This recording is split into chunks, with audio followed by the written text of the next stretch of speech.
This video series looks at how the number 13 can be found at the root of many key aspects of our existence, and how the Mayan civilization, which lasted for thousands of years, apparently discovered this intriguing yet seemingly impossible fact.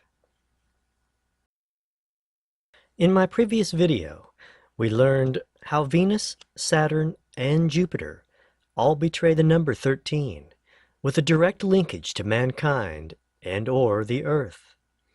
We learned about how most of Mayan history was deliberately destroyed by a Christian leader and supplanted with his own version of events, and how the long count calendar has been deliberately twisted in order to hide what we will now find is a shocking truth that one man, and perhaps even the church itself, doesn't want you to know. In the video ahead, I will share some absolutely astonishing facts that I've never seen discussed anywhere else. But this information is metaphorically just the tip of the iceberg, and mankind, well, mankind is the Titanic, and our own repeating date with destiny is fast approaching.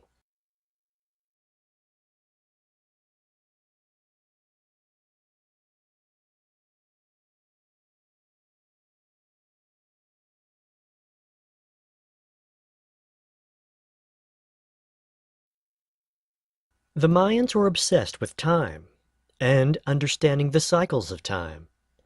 For reasons not understood by academia, the number 13 figured prominently in their rituals, including its use on long count dates that are as yet incomprehensible.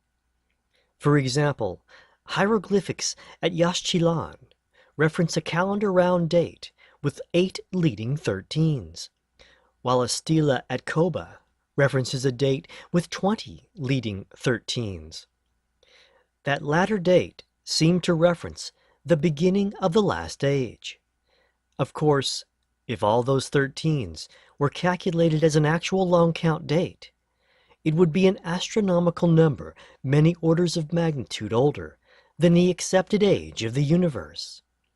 As a result, the experts believe that all those 13s were merely a symbolic way of saying completion.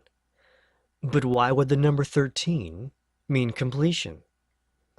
Quite simply, they don't have a clue what it means, and likely their only opportunity for edification went up in smoke hundreds of years ago.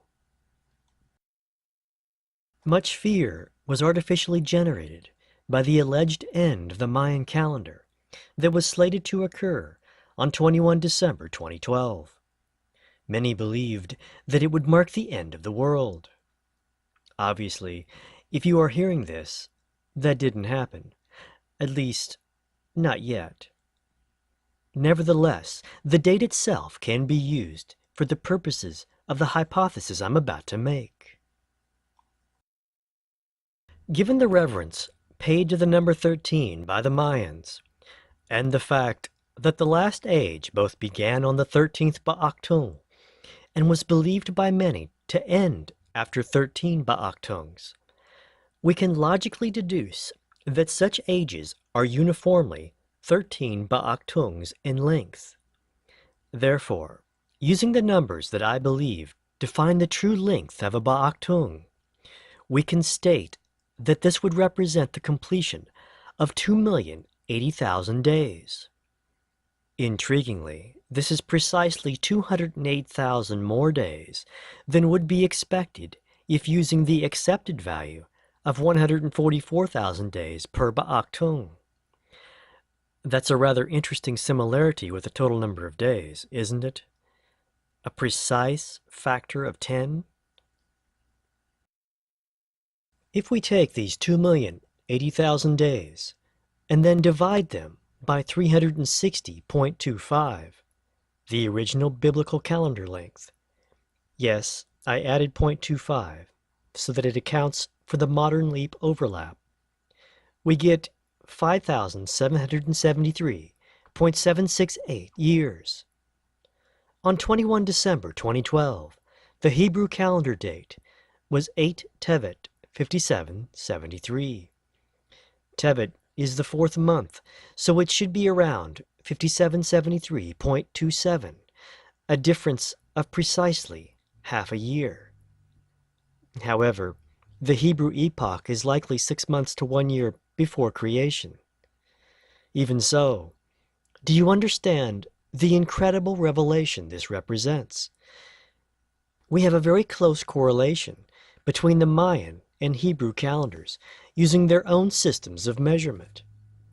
At the very least, it is something that warrants a proper scholarly review instead of just a blanket dismissal. Naturally, the increased number of days would move the Mayan epoch back some 570 years to correspond to the Hebrew epoch. Is this possible? I do not know. I'm simply pointing out that the length of the Hebrew calendar and the length of the Mayan calendar can be correlated.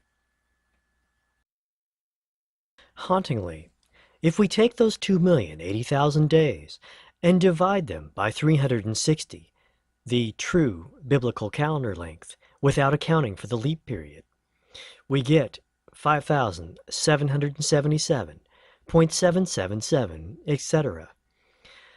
If you note, we have another repeating decimal, a 7 this time, which itself tends to mean completion or fulfillment in the Bible. This seems to perfectly offset the number 13, which scholars believe meant completion to the Maya. The Hebrew year 5777 began on 3 October 2016, with the .777 being realized about 284 days later, on 14 July 2017. This was within 1 month and 7 days of the Great Eclipse of 2017. Coincidentally, another solar eclipse took place in 2012 on 20 May. That was 7 months and 1 day prior to the supposed end of the Mayan calendar. Notice the mirror application of 1 and 7. Is this merely an interesting oddity? In another video series, I reveal the incredible facts showing how the Great Eclipse of 2017 was in fact a mirror replay of the moment of the crucifixion of Christ.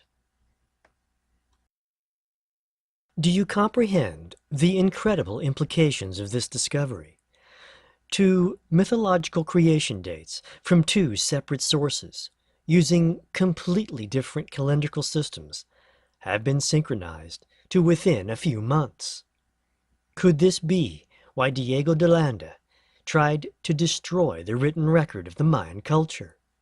Did he feel it might somehow destroy or discredit the superior position of Christianity?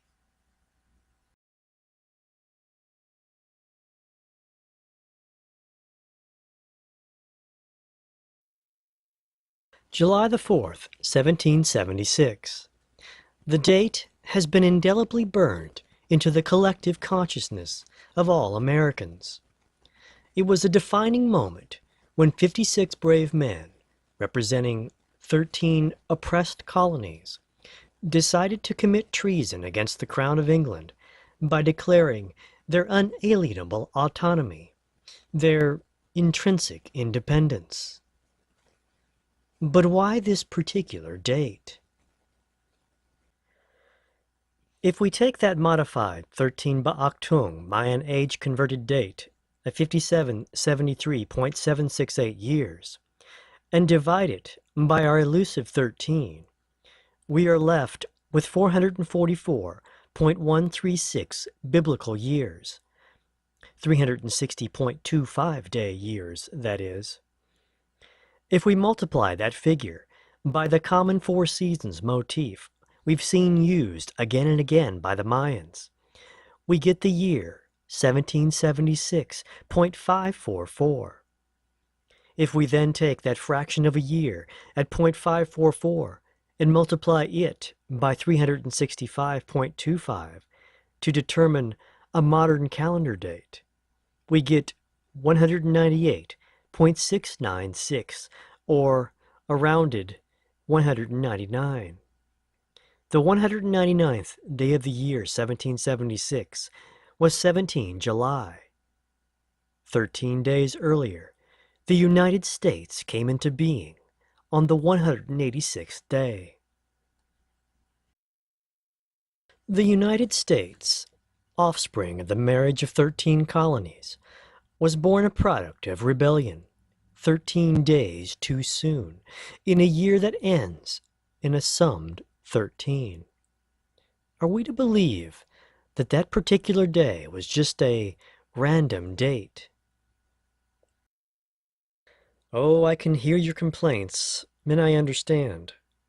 The year is 365.25 days long, you claim. If foolish ancient cultures only thought it was 360 days, yada yada yada. I get it. However, it is patently obvious that ancient beings possessed much more knowledge than we do today. We should not blithely dismiss their observations. Indeed, the point of this video is to introduce you to the concept that two seemingly disparate calendars can be linked, and that many aspects of our existence are dominated by the elusive 13. In fact, consider the following. In Genesis 14, we are taught that 5 slave cities rebelled against their masters in the 13th year of their captivity. Their rebellion was crushed, and 4 of the 5 cities were later apparently nuked by the murderous God of the Old Testament for the crime of daring to be free. This was the first usage of the number 13 in the Bible, and, like the later American Revolution, it also involved rebellion. However, in that primordial instance, they were 13 years too late. Pay attention, ladies and gentlemen. Here we have 2 mirror events in time, with 2 mirror courses of action. And yet, the paths of each will eventually intersect, and both will experience exactly the same fate. Only the roles played and the route taken can ever be altered, but the destination itself remains the same. Yes, this may sound like uninspired insanity, and you may seek to blithely ignore it. However, I'm not quite done just yet. 13 years after the first shots were fired at Lexington and Concord, and 11 years, 11 months, and 17 days after the Declaration of Independence, the United States Constitution was ratified on 21 June 1788.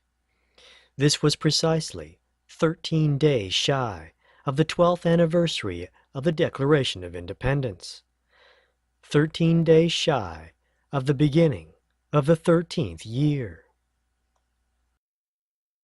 Ultimately, there were 55 delegates sent to the Constitutional Convention.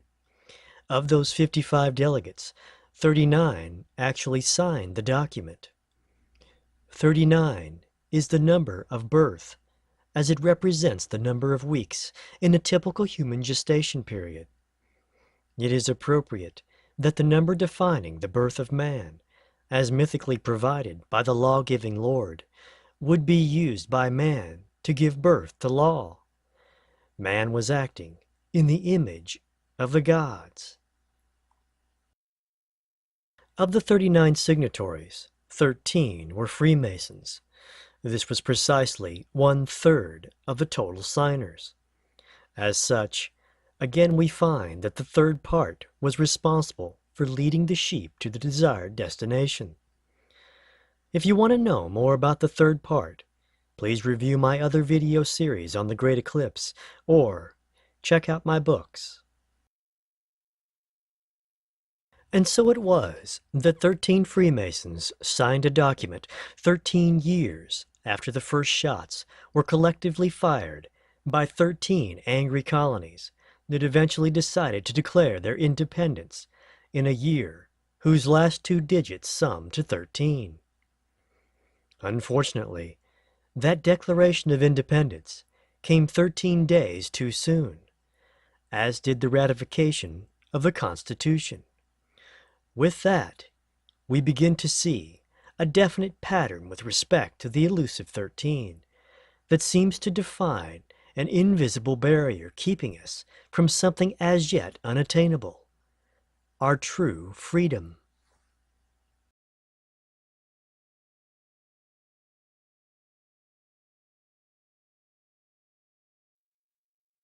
The most iconic object in Washington, D.C.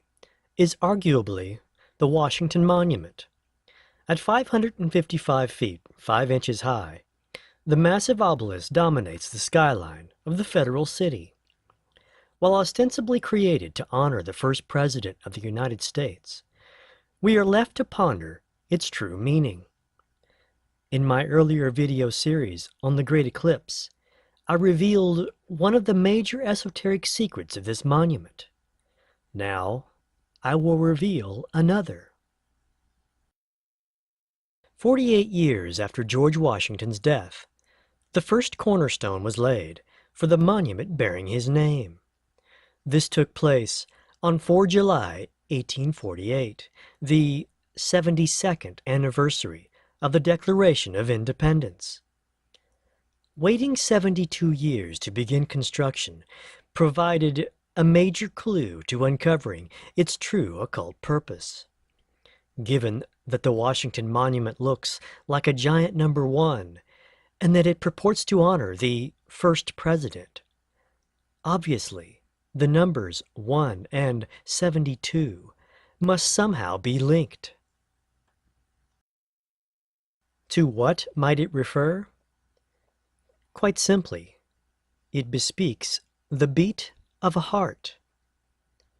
Due to the Earth's tilt of 23.44 degrees, a condition known as precession occurs, in which the sun appears to drop back against the zodiac 1 degree every 72 years. The Washington Monument shows us that this is analogous to the heartbeat of the planet. You see, incredibly, thanks to the fractal iteration present within the environment, the average human heart rate is 72 beats per minute at rest, depending on age and other factors. 72 beats per minute and 72 years per degree. Amazingly, a single beat takes 5 degrees on the clock, and 72 of those equate to 360 degrees. Likewise, 5 degrees of precession takes 360 years, and 72 of those form the full circle of 25,920 years. The meaning is clear. We now have a correlation between human time and stellar time, between the fractal echoes of mankind and the temporal two-step of the planet itself. Put simply, with but a single beat per year, this means that 1 minute of human time equates to 1 year of stellar or sublime time. The Washington Monument, therefore, is simply a giant number 1, which can be proven by the fact that it exoterically seeks to honor the first president. Of course, this aspect of time fits quite nicely with the other hidden aspect of time I revealed in the video about the Great Eclipse. The simple fact that the Washington Monument serves as a giant sundial. It is the male counterpart to the feminine hourglass and the solar analemma. Consequently, since 1 minute on Earth corresponds to 1 year to the gods, and since there are 1,440 minutes per day, obviously there are 1,440 sublime years per Earth day. Could this be what is meant in 2 Peter 3:8, which states that 1 day is with the Lord as 1,000 years, and 1,000 years as 1 day? If so, as we've seen throughout this chapter, then this particular 1440 years represents but a single season. The completion of all 4 seasons would, therefore, be 5,760 years, which, coincidentally, is 13 years shy of the true 5,773 years of the Hebrew and Mayan calendar on 21 December 2012. Why do I keep referring to the date 21 December 2012 as if it was something special? Because in the years leading up to that date, the environment around us was screaming at us that the end of the Mayan calendar would lead to the end of the world. Just because it didn't end on that particular day does not mean the process wasn't initiated on that day. After all, it takes a flywheel a while to stop after its power has been disconnected. Why do we keep finding the recurring motif of being 13 days or years short or late? Obviously, this facet betrays a larger message that we have willfully ignored. From the beginning, the Washington Monument was the centerpiece of a city meant to symbolically represent the heavens and the earth. Indeed, the group that was formed to try to build the monument, the Washington National Monument Society, had originally hoped that it would ultimately symbolize the 13-letter motto, E pluribus unum, out of many, one. Out of all the stars or gods in the heavens, there is the one earth for man. This would be recognized during the twin cornerstone-laying ceremonies, one taking place on the ground and the other taking place 150 feet into the air. Again, this symbolized the earth and the heavens, respectively. Construction on the Washington Monument began in the 13th year prior to the start of the American Civil War. Specifically, it was 666 weeks prior. The monument would be dedicated 85 years after the death of its namesake, a man who died at 67. Both the number 85 and the number 67 sum to 13. This is fitting, considering that Washington died in the 13th year prior to the War of 1812. Indeed, when comparing the span of time between Washington's death and the beginning of the War of 1812, and the span of time from the laying of the first cornerstone of the Washington Monument and the beginning of the Civil War, leads to a difference of 96 days, or 13 weeks and 5 days. Finally, the dedication of the monument took place 13 years prior to the start of the Spanish-American War. Construction on the Washington Monument resumed on 7 August 1880, which was 104 years, 1 month, and 3 days after 4 July 1776. If you remember from earlier, 104 years is the time period of a Venusian calendar round, and it encompasses 2 normal 52-year Mayan calendar rounds. Naturally, 104 is divisible by 13, and the 1 month and 3 days produces yet another hidden 13. Do you really believe the appearance of all these 13s is mere happenstance? Do you really believe that the apparent honoring of the 104-year Venusian calendar round is nothing but fantasy? Consider that 104 years after 1880 is 1984, and 1984 refers to the title of a famous book by George Orwell, a book that was supposed to be a cautionary tale, but which is a virtual blueprint for what is happening all around us at this very moment.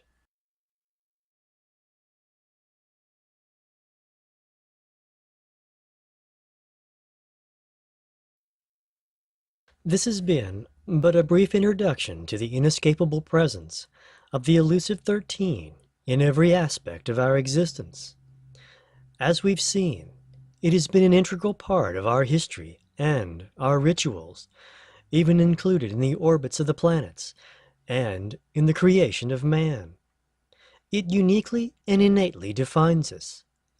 In yet another example, Earth's polar radius is 13 miles shy of the equatorial radius. Even the moon makes 13 orbits per year and exhibits a movement in the sky of a little over 13 degrees per day relative to the stars. Clearly, the number 13 seeks to define our captivity. But why? I'm reminded of a line from the movie Contact starring Jodie Foster. When responding to the query of whether or not we are alone in the universe, the comment is made that, if it's just us, it seems like an awful waste of space.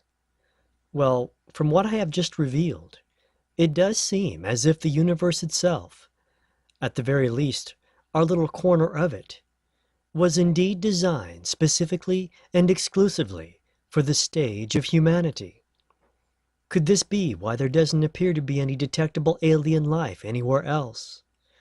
Might this even tend to prove that perhaps our ancestors were right, and the Earth is in fact the center of all things? But why? What would be the purpose? Might it simply be that the elusive 13 somehow represents the root of all existence, like the golden ratio? The religious among you will happily surrender your own cognitive prowess in pondering these seemingly impossible queries, and simply claim it's God's will. Well, you are partly correct. It is the will of the gods, but the creatures responsible are not true gods, no matter how incredible or magical the feat in question may appear. Everything I have shown you has been the result of a scientific analysis of action and reaction, and not paranormal exploitation. The number 13 can simply be like a constant in a computer program, the program that is the grand game of reality. The hypothetical programmers merely command technologies that we do not as yet understand, but it is not magic. The fact is, we cannot even prove that what we classify as existence is anything more than a rather impertinent dream.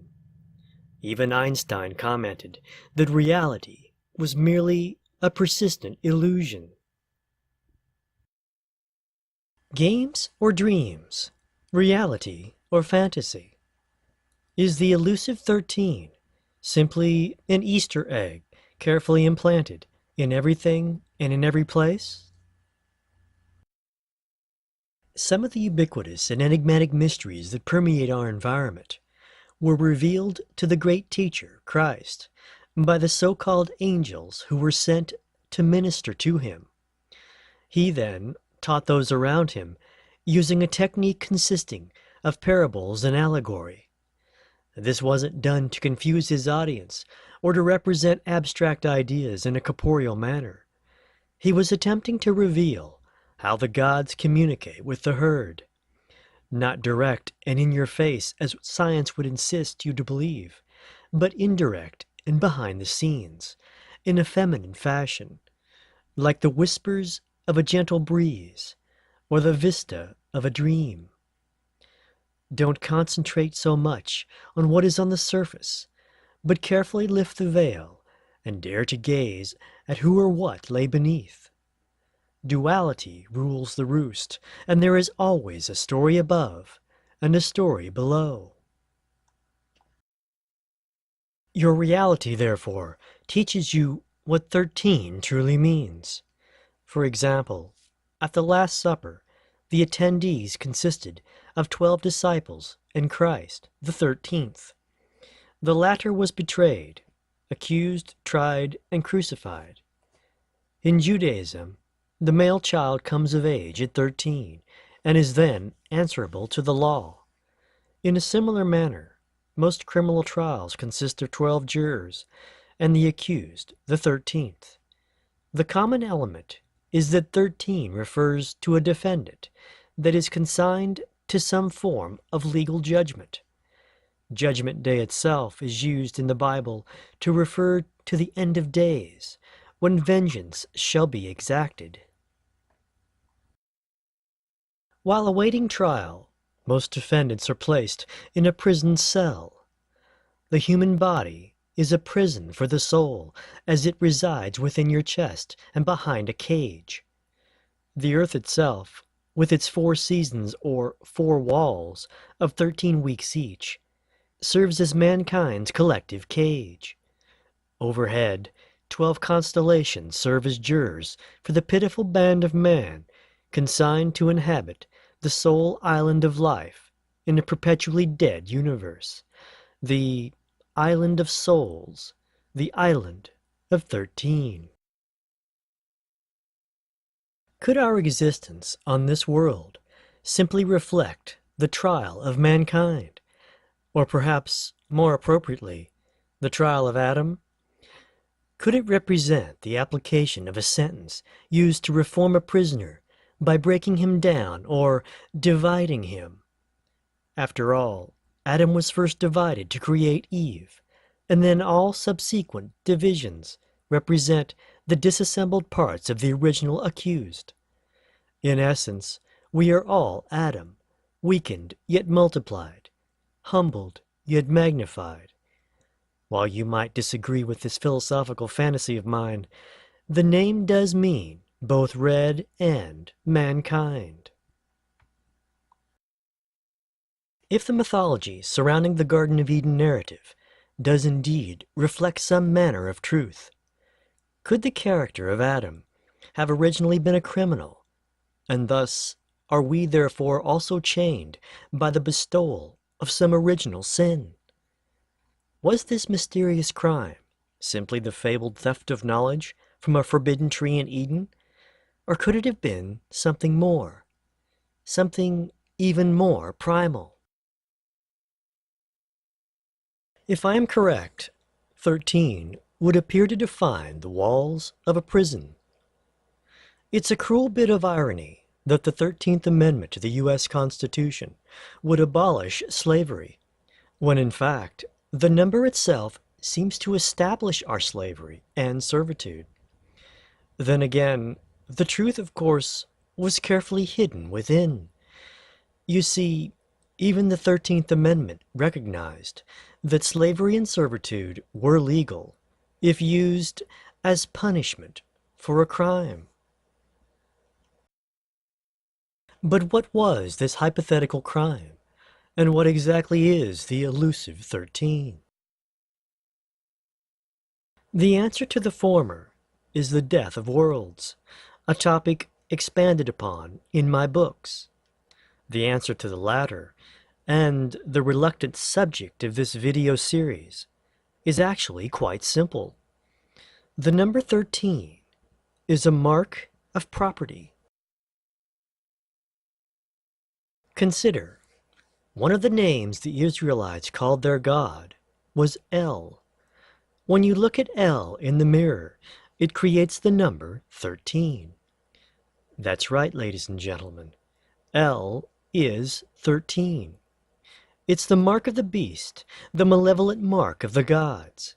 13, after all, is the 6th prime.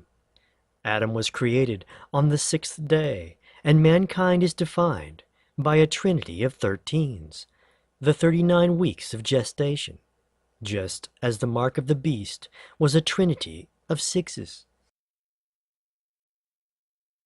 But El was the Jewish God, the good God you claim.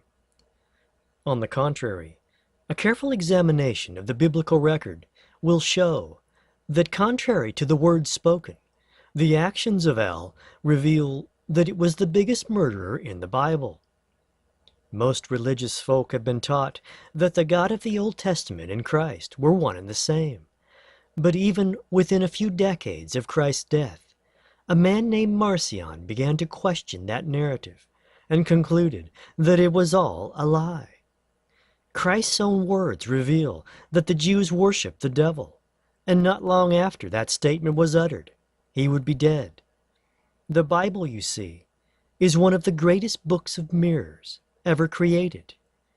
For a character of true love and forgiveness to exist at the end, an anti-truth or anti-Christ must exist in the beginning.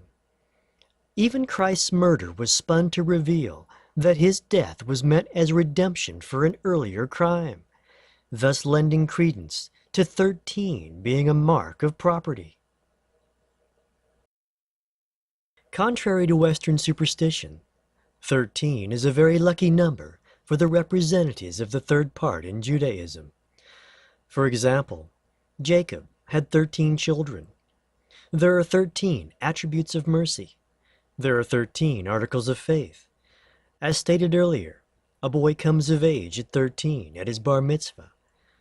The Jews defeated their enemy in a preemptive attack on the 13th day of the 12th month in the book of Esther. And the numerical value of the Hebrew word for love, ahava, is 13.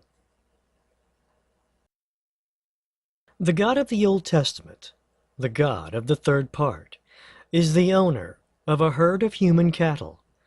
It, therefore, is a shepherd. Since Christ was known as the Good Shepherd, is it not likely that there was another shepherd that might have been considered evil? Otherwise, why would Christ need that particular descriptive element? This hypothetical dark shepherd, like all competent ranchers, would naturally make sure that its human cattle have been branded. Indeed, if you were to view a branding iron as it was ready to mark your forehead with a 13, as spoken of in Revelation 13, you would see L instead. Do I have your attention now, people? Are you beginning to understand? Science and religion are both right, and science and religion are both wrong. We are nothing but cattle on this world, and the elusive 13 is our brand and our chain. But even more, it's also our prison number. We are locked in what would traditionally be known as hell. And very soon this world will mimic all the traditional descriptive elements that word has to offer. For us, every day is Friday the 13th. Our shepherds, or wardens, are most definitely not gods, because there are no gods. But there are creatures that do excel at playing God, and they've been doing it for millions of years. And so we reach the end. Whether you believe or not, it makes no difference. You can disagree with my conclusions and smugly dismiss them, but you cannot dispute the facts that I present, nor can you hope to change or escape what is coming. You can only hope to uncover the message we are meant to learn. You can only hope to be a little like Christ. It's time to stand up and face our enemy. It's time to stop bowing and worshiping mythical gods out of fear. We are the gods. It says so in the Bible. Our souls are immortal, but our prison is the physical world. The physical realm only exists when two opposing sides like good and evil do battle. The creatures in charge manipulate both sides of the argument to ensure that the game continues and justice is served. But justice only ensures the status quo and to sully our beautiful souls. The wars must rage and vengeance be pursued, or the physical world ceases to exist. It feeds on the back and forth tit-for-tat of action and reaction. The most important lesson Christ taught regarded forgiveness. Forgiveness nullifies movement and allows entropy to grow. Forgiveness inevitably destroys the physical world. And this is why Christ was murdered. Forgiveness is the only weapon we have to set us free. If you wish to learn to see the mirror world and its sublime symbolism, I invite you to check out my other videos. And if you truly enjoy this type of research and have found it to be enlightening, please consider supporting my efforts at uncovering the truth by purchasing one of my books. My latest book, Veil of Evil, is an amazing creation. It was designed from stem to stern to immerse the reader in the mirror world that defines our existence. The first half is written as a rhythmic narrative poem set in the time of Eden, while the last half is written in standard prose and is set to contemporary time. The first half, albeit fictional, provides a symbolic glance at what is to come, with every event happening within deliberately placed there for a particular reason. It attempts to show how Adam, realizing what was happening around him, tried to stop the next iteration from beginning again. It is a great teaching tool for getting you to see the symbolism. While it may sound religious, it definitely is not. It's simply a book written for those open-minded few of us occupying the middle ground that only wish to seek the truth of our existence. Thank you for watching.